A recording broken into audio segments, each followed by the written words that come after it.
Coming up on News Live at 6, the Magnum era begins. What the new head coach said in his first press conference with the Orange.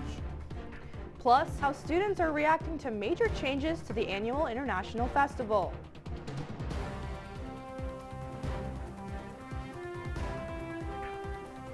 And how Syracuse Esports is working to combat gender discrimination in gaming. All that and more when Live at 6 starts right now. This is Citrus TV News Live at 6, your campus news leader.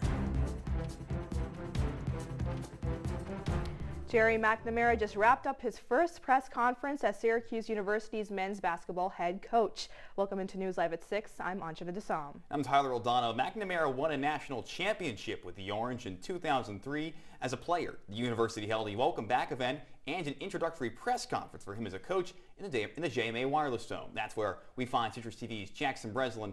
Jackson, what exactly can you tell us about the event today? Yeah, Anjana and Tyler, it's quiet now, but it was loud just a little bit ago where Syracuse men's basketball introduced Jerry McNamara as its new head coach. A couple thousand people packed into the Myron Victory Court just behind me, where at first it was an emotional McNamara, having to take breaks when thanking his wife and kids for their support for their journey from Syracuse to Siena and now finally back home in Syracuse. But by the end of the press conference, it got loud, it was exciting. And a big part of that is because the Syracuse head man says that he's here for one thing.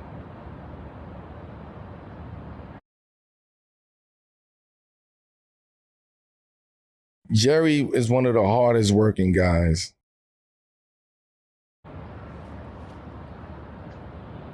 Apologize for those technical difficulties, but if you want to hear more from the entire press conference, you can check it out on Citrus TV's YouTube channel. But McNamara comes to Syracuse after turning around a Siena program that went 4-28 in the year before he joined, to now this year nearly taking down 1 seed Duke in the NCAA men's tournament. And that's in a game where head coach from Duke, John Shire, said that McNamara outcoached him. But as you in a press conference today, and also in an interview Friday, McNamara says that it's going to be a different Syracuse team that'll take the court next year, which will be exciting to look forward to. But there really is a lot of excitement around SU athletics, both with the addition of McNamara and new athletic director Brian Blair, both of whom say that their goal is to pack the house and bring back the buzz that was synonymous with Syracuse men's basketball for so long. Reporting live from outside the JMA Wireless Dome, Jackson Breslin, Citrus TV News. Jackson, thank you for those updates. And the SU College of Law Fall College are launching a joint sports analytics program. The Law Master's program will be the nation's first. The degree is aimed at law students looking to work in the front office of sports teams, sport league, legal departments, work as agents, or sports gambling companies. The program will allow students to earn their Juris Doctor or law degree and master's degree at the same time. The program will start this fall. Syracuse Government Association has officially opened voting for its 5 executive positions. Voting will stay open until Friday, April 3rd at midnight. The positions being voted on, are President, Executive Vice President, Comptroller, at-large representatives, and individual school representatives. Students can vote by visiting the student government website. And SU's annual International Festival will look different this year. Our Zara Mullick spoke with students on what they feel about the new changes to the event. International Fest is an annual event that hosts student cultural organization to showcase their culture through food, performance, and decoration. This year's International Fest is taking away its 2 most unique components, cooking and competition. And this is how students are reacting to it. They're like kind of waiting for news about the International Festival for so long, and when they finally got it, it was kind of like a, needle in the balloon. Cooking is just a great way to show culture through other people. And I think not being able to do that is just taking away that demonstration of wanting to show your country. In response to why these changes are happening, the Center for International Services said this. In response to scheduling changes, campus dining has revamped its support structure. This reorganization ensures all food preparation aligns with New York State regulations, accommodates the demands of students' busy schedules, and just as in previous years, places student leadership at the heart of menu planning. Between all of these changes, students only wanted one thing from the center: clarity.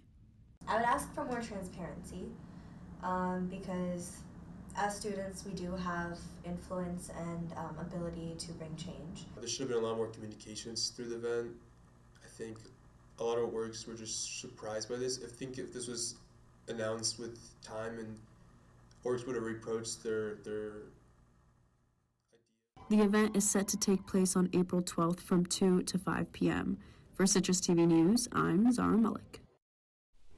Well, thank you, Zara. As Women's History Month comes to an end, some organizations are putting in that final push to properly spotlight them. Our Grace McCloskey is live from Syracuse Esports, highlighting Women in Gaming event, where games are working for better representation and treatment of women in gaming. Grace?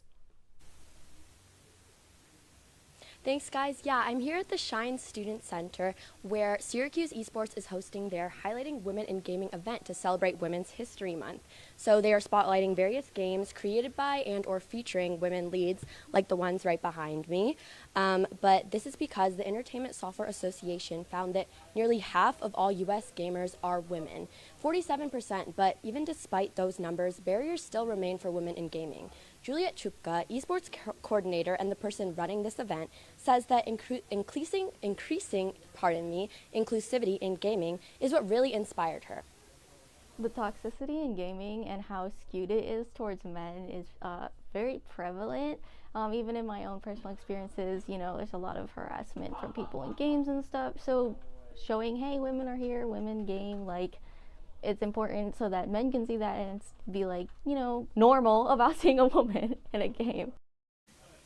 And on that note, a 2024 report from the research firm Brighter found that 59% of women experienced harassment or verbal abuse online while gaming. Are here, women are in gaming, they play video games, they make video games, they're everywhere. You can't just, you know, pretend they're not, so the next time you're playing with one, maybe think about what you want to say before it actually comes out of your mouth. While women make up roughly half of all gamers, nonprofit Women in Games found that only about 5% of those professional esports players are female. This event is one step towards changing that. In Syracuse, I'm Grace McCloskey. Back to you guys in the studio.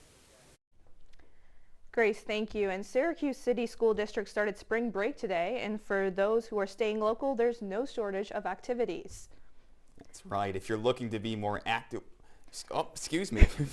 Today and tomorrow, the Rosamond Gifford Zoo is holding one-day zoo camp. Kids ages 6 to 12 can go explore the zoo through hands-on science, technology, and more. Sorry, I got really excited about the zoo there. If you're looking to be more active, Central Rock Gym is offering a week-long program for kids ages 8 to 13, a bit too old for that, sadly. From basic climbing skills to obstacle courses, challenges, and more. For those who want to spend the week outside, Spring Break Nature Camp is holding a week full of fun activities, including nature hikes, games, and some special guests. Each day is currently sold out, but a wait list is available. And Bat Out of Hell, the musical, is performing tonight at the Landmark Theater. The award-winning musical features music from Jen Steinman and Meatloaf, as well as live 8-piece rock band. Tickets are still available and can be found on the Landmark Theater website. The show begins at 7:30. The New York State Comptroller of the Society for Human Resource Management named the Syracuse Regional Airport Authority one of the best companies to work for in New York for 2026. The SRAA was recognized in the medium companies category. The Best Companies Program initiative evaluates workplace cultures based on company data and employee surveys. The full list will be published in Rochester Business Journal next month. And Tyler, today was just a beautiful day, especially in the beginning. The sun was out. I saw people on the quad. Music was playing. I've been dreaming about this day since January. I'm so glad that we finally saw those warmer temperatures today. Yeah, I wanted to wear my shorts on air today, but they wouldn't let me, so. Well, there you go. What a shame. Well, anyways, hopefully, maybe tomorrow I can wear my shorts. How's that weather looking? To be fair, it did just end at I was there. Yeah. Well, yeah, Super that's right. exciting, and it's starting to feel like Syracuse is finally defrosting, and we're experiencing that warm spring weather. I wanted to point out this picture I took earlier this afternoon of a bunch of students sitting outside of the Hall of Languages. You can see the sun is shining, and I'm definitely excited for warmer days like this. It is currently 65 degrees outside and cloudy, and tonight the temperature is going to drop down to about 55 degrees, and it's not going to get that much colder than it is right now, but it is going to rain at about 10 p.m. So I definitely encourage you to take a nice walk after dinner and enjoy this warmer weather before the rain starts at 10 p.m. It will continue throughout the rest of the week, but I'll have more on that in just a few minutes. That's all I have for now, though. Back to you guys. Well, as of 3 p.m. today, the new headquarters for the Syracuse Police and Fire Department is now operational. SPD says they'll be offering resources for walk-in guests at the front desk, as well as access to the records division. The location is on West Fayette Street, and people are encouraged to use the west entrance in the building. And they're hoping this move helps improve services for the whole as a community. And Governor Kathy Hochul announced a $100 million grant to support climate projects. This money will go towards environmentally friendly buildings and reduce flood risk against extreme weather situations. The funding comes from the $4.2 billion Clean Water, Clean Air, and Green Jobs Environmental Bond Act from 2022. And deliberations are underway in the murder trial of former corrections officer Jonah Levy. Following today's closing statements, Levy is being accused of murder, manslaughter, gang assault, conspiracy, and filing of a fake instrument. This comes after the death of Messiah Natwi at a mid-state correctional facility in March of last year. If convicted, Levy will face 25 years in prison. And coming up on News Live at 6, negotiations with Iran continue. What the direction the president is leaning towards. Plus, the DHS shutdown continues, but some relief could be on the way. We'll tell you why just after the break.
Hi, my name is Sadie Miller. My name is Luke Brady.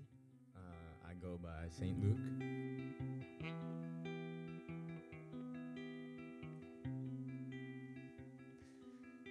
So this one I started with this guitar lick.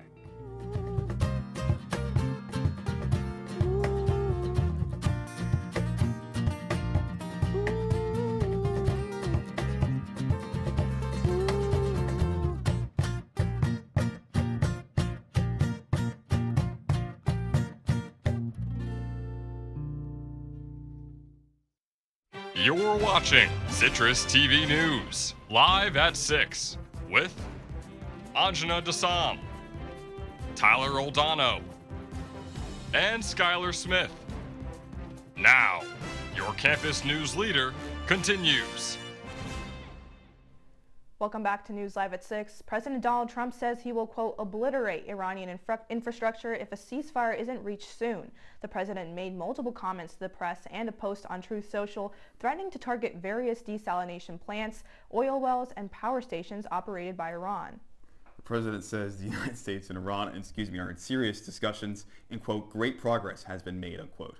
Well, critics have said that an attack on civilian infrastructure could be a violation of international law. White House Press Secretary Carolyn Leavitt says the United States will act within the confines of the law. And TSA workers are starting to see their back pay processed after weeks without pay as the DHS shutdown continues. A union spokesperson says that some employees can now see payments being processed but have not yet reached their bank accounts. Workers say they may only receive 2 full missed paychecks from March, but not any earlier partial payments. About 61,000 TSA employees have been working without pay since mid-February. And as for TSA wait times, they seem like they've been beginning to ease up, though some travelers recently faced hour-long delays at major airport hubs. Air Canada CEO Michael Russo is stepping down after backlash over his response to the deadly crash at New York's LaGuardia Airport. Russo faced criticism for delivering a condolence message in mostly English, despite Canada's requirements for both English and French. Lawmakers in Quebec called for his resignation, saying his response showed a disconnect with French-speaking Canadians. Rousseau has since apologized and will retire by the end of the third quarter.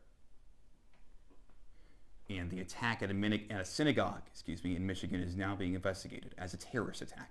The FBI say suspect Ayman Ghazali has alleged ties to Iranian-backed terrorist group and Hezbollah.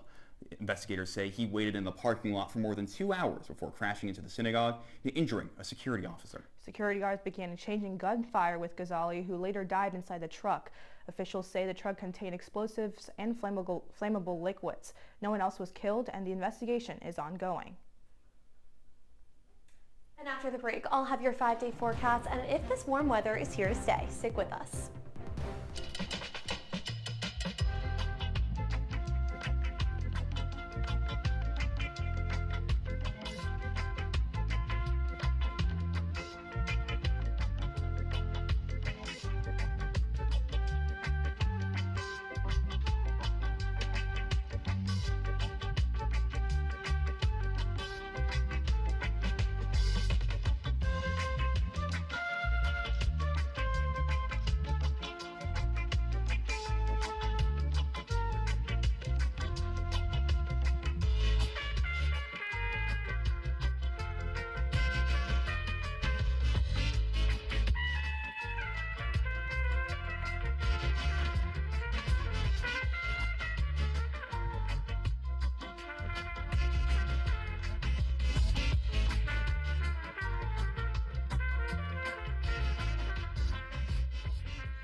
I see you mobbing over her. Let's go.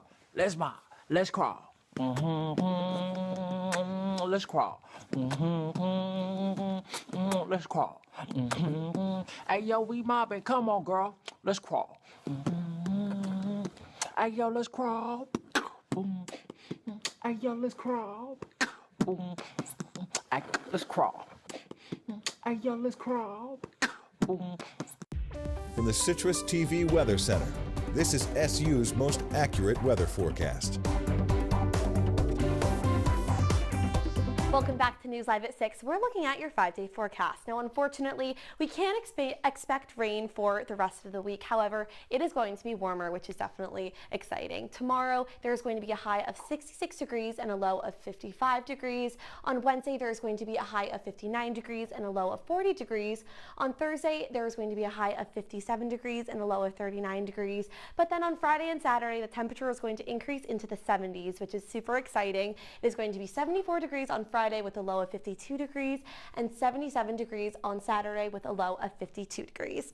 And now that we are nearing the end of March, as March 31st is tomorrow, I wanted to look back at some of the inconsistent weather we experienced this month in Syracuse. So on March 2nd, we experienced a low of 7 degrees, but just a week later, we hit a high of 72 degrees on March 10th. We also experienced snow on St. Patrick's Day, which isn't necessarily uncommon, but hasn't happened since 2010. The average high in March was 40 to 45 degrees, and the average low was 25 to 30 degrees. We also experienced 3 to 4 inches of snow and about 1 inch of rain. And unfortunately, we're going to be seeing a lot more rain this week, but you know what they say, April showers brings May flowers. So I'm hoping that we are going to continue to see this warmer weather as we progress more into spring. That's all I have for now, though. Back to you guys.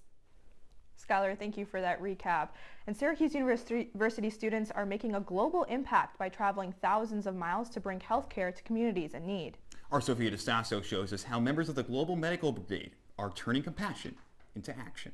For students at Syracuse University, learning goes far beyond the classroom. Members of Global Medical Brigades are taking their skills overseas. providing medical care to communities in countries like Panama and Guatemala. So for my first brigade in Guatemala, we helped 400 people in our mobile clinic set up. We had stations between like optometry, dentistry, pharmacy, consultation, etc. And in Panama this January, we helped 250 people, along with like community health research for sexual health in Rodeo Viejo and La Mata, Panama. Experiences like these give students a first-hand look at global health disparities and the realities many families face every day. So it's motivating to get to see the impact of healthcare. It makes me excited to work as hard as I can to achieve my goal of becoming a physician, so I can be involved in more organizations like this one. Before students can even get on the plane, they have to fundraise thousands of dollars here at Syracuse. They say every dollar they make is one step closer to making a difference. Each volunteer has a donation goal of $2,700, and that donation goal consists of round-trip flights, housing, 3 meals a day, transportation, and everything we need in country. These experiences also give students a new perspective on their own access to healthcare. You know, I have such great access to healthcare here, and I just wouldn't know what it would be like to be in that position, and it's just good to know that at least there's some help going out there with these brigades. And while their time abroad lasts a few weeks, students say the impact on both the communities they serve lasts much longer. For Citrus TV News, I'm Sophia DiStasso. Coming up in sports, Jerry McNamara has officially been introduced as the new head coach of Syracuse men's basketball. Plus, men's lacrosse opened up ACC play with a thriller over the weekend. That's up next. You won't want to miss it.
Dad? Just 1 minute, okay? Hey, Bobo, do trees tell each other stories? I'm sorry. I'm afraid I don't know that. Hey, why don't we go find out?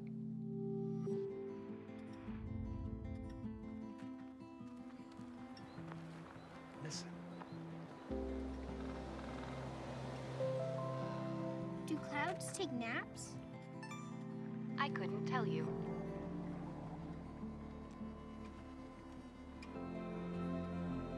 Can birds draw pictures?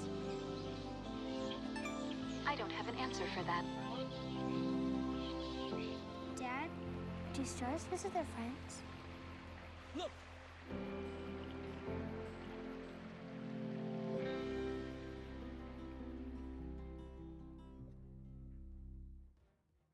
And now, your Citrus TV Sports Report.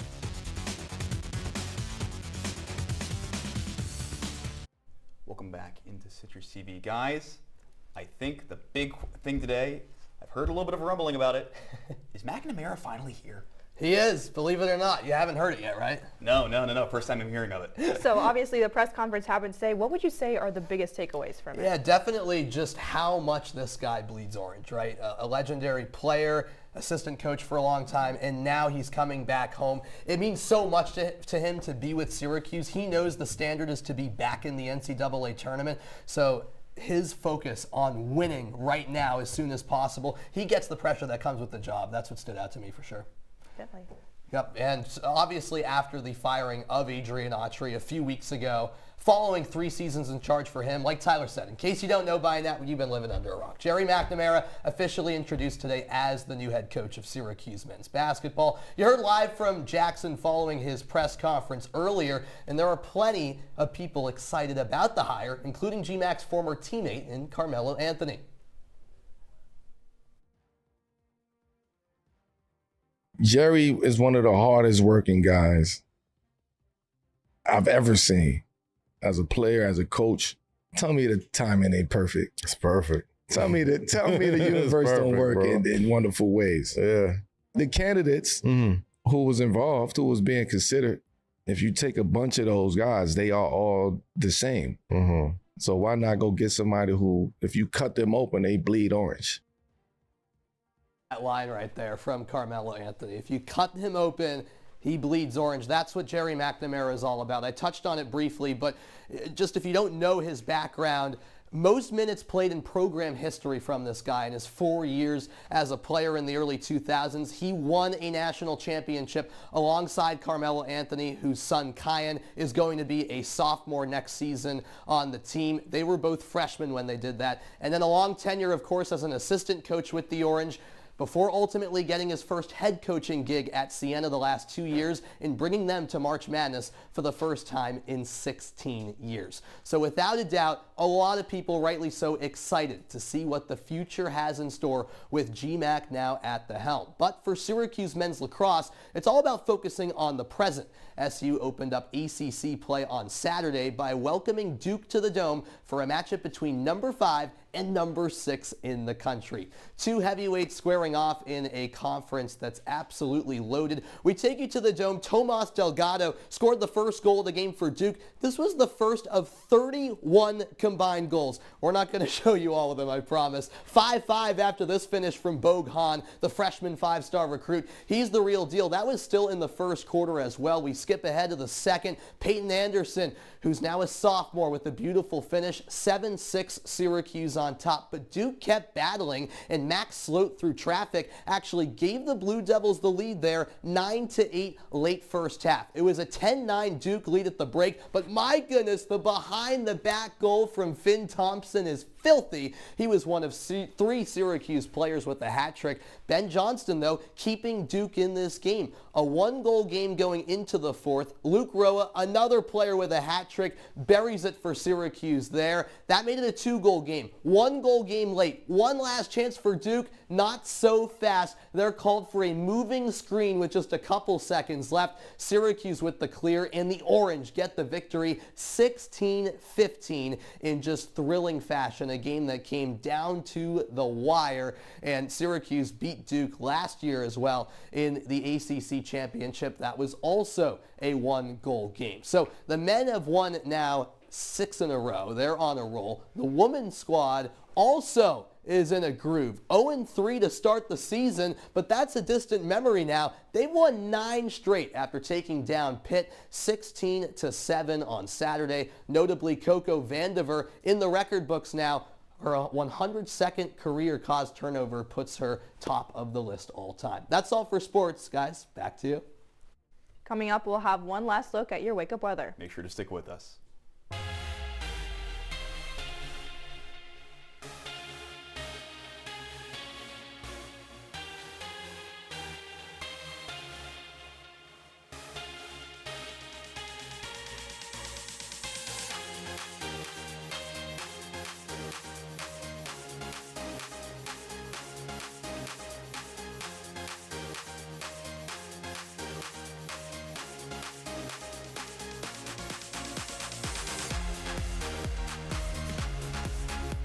Welcome to Live from Studio B.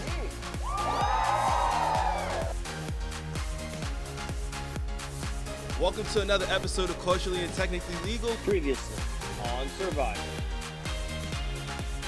Welcome back to the Esports Juice Box, where we break down this week's esports news into digestible sizes for easy consumption.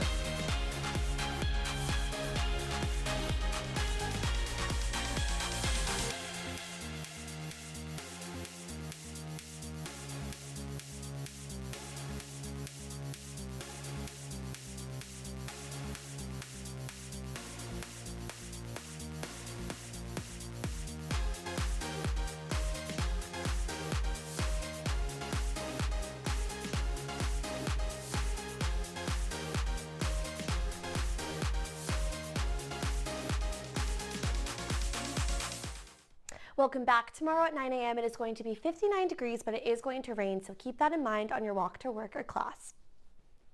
Thanks, Skylar. And that's Citrus TV News Live at 6 for this Monday. Don't forget you can follow us on X and Instagram at Citrus TV News. Now for the entire Citrus TV News team, I'm Tyler Oldano. And I'm Anjana Dasam. Have a great night, Syracuse.